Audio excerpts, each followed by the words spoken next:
Topic of this video is very interesting and it is a burning issue. The topic is that is army is trained to solve economical problems. The military is often seen as the force for good in the world, providing protection from threats from both foreign and domestic. However, military is also a powerful institution with a vast budget and a wide range of capabilities. This has led to some question whether the military should have used to solve economical problems. There are a number of arguments in favor of using military to solve economical problems.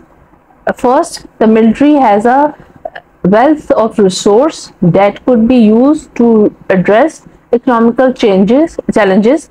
These resources include manpower, equipment, and the expertise in the logistic and planning.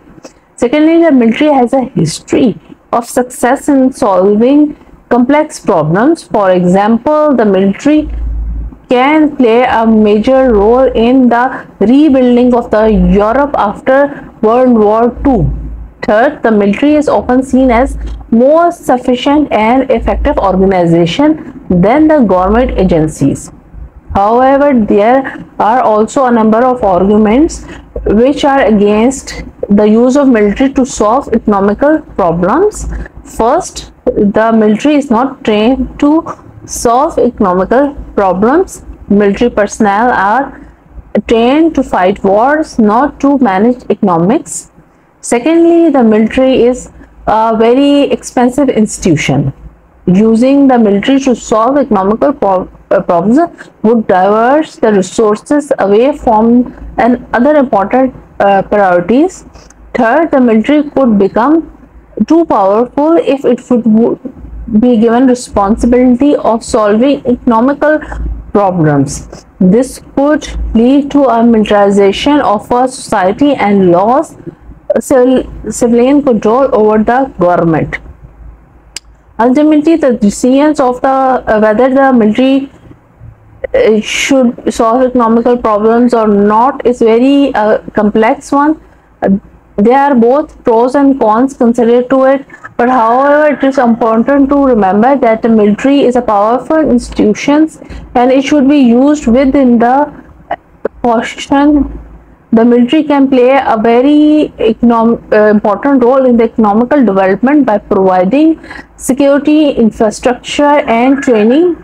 Security is the essential for businesses and to operate and for the people to invest in the economy.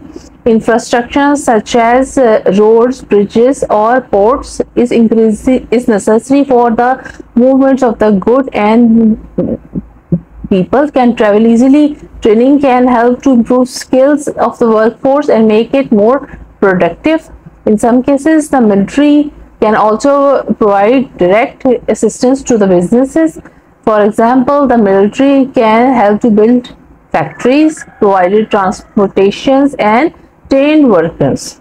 This can help to jumpstart the economical development in the areas that have been affected by the conflict or the natural disaster. However, it is important to remember that the military is not a substitute of economical development. The military can help to create the conditions for the economical development, but it cannot create economical growth on its own.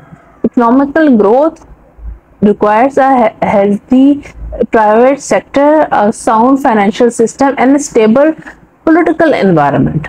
There are a number of disadvantages by using military to solve economical problems. First, military is not trained to solve economical problems, and military personnel are trained to fight wars, not to manage economical crisis. This can lead to mistakes that can have serious consequences for the economy. Secondly, the military is a very expensive institution. Using the military to solve the economical problems could divert many resources from the other important priorities such as education, healthcare, and infrastructure. Third, the military could become too powerful to influence the government, and if the responsibility is given to for solving economic problem, this could lead to militarization of a society and loss of civilian control over the government, and it will burden the army also.